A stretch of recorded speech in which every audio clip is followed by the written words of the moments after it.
Welcome to the channel. Don't forget to like and subscribe. Today we're going to talk about be careful with debt in the middle of an economic recession. The COVID-19 pandemic has brought many countries to the brink of economic recession. However, as the development of vaccines is getting even better, the economic revival is starting to show. Several countries, such as the United States, are starting to show positive economic growth.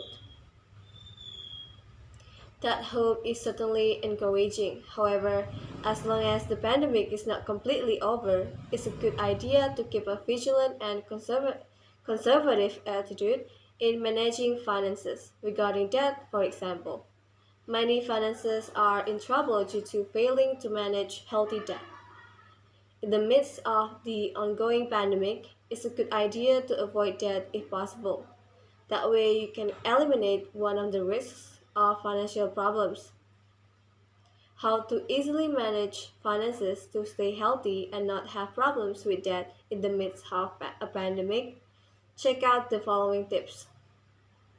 First one is budget discipline. Every time you get income, make it a habit to have a budget plan, aka budgeting, and try to carry out what you have planned.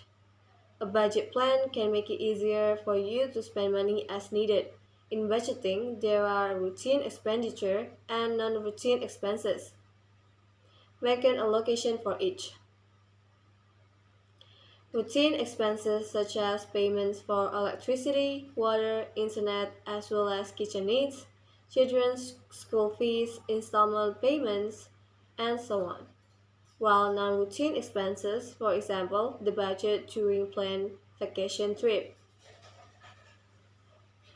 Having a budget allocation plan like that can help you not go crazy when facing countless shopping promos. You know the maximum budget limit for each expense. That way, you are not easily tempted to glance at credit card or pay later when shopping for consumer goods.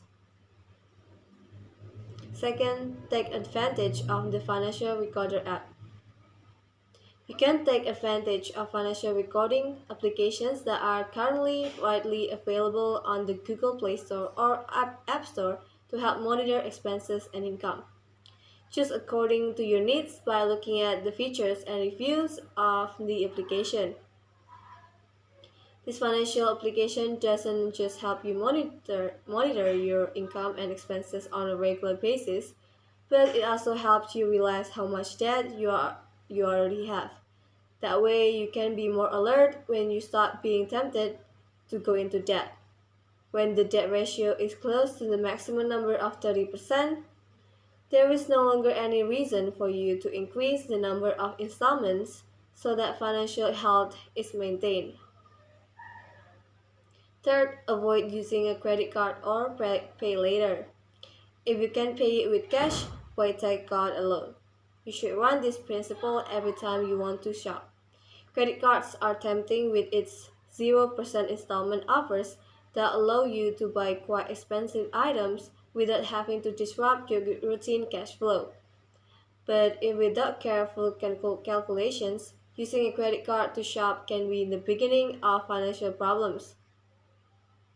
It is the same with the pay later facility, which is currently offered in various payment applications.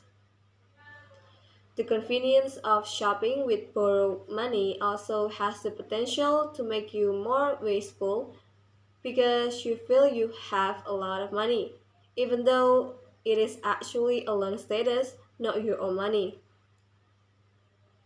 Fourth, treat credit cards as transaction tools only. It doesn't mean that you don't need to use credit cards at all. You can still use a credit card without the need to get stuck in debt problems. The trick is to treat it as a non-cash transaction tool like a debit card or other e-money.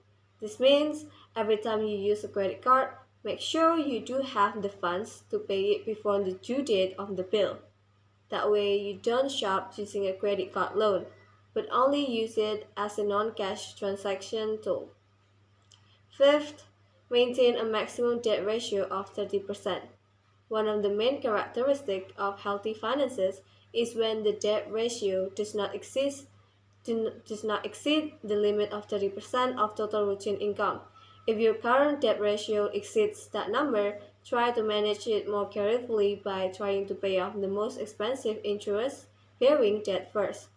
Or you can also apply for loan relaxation to creditors or banks so that the installment burden does not interfere with cash flows.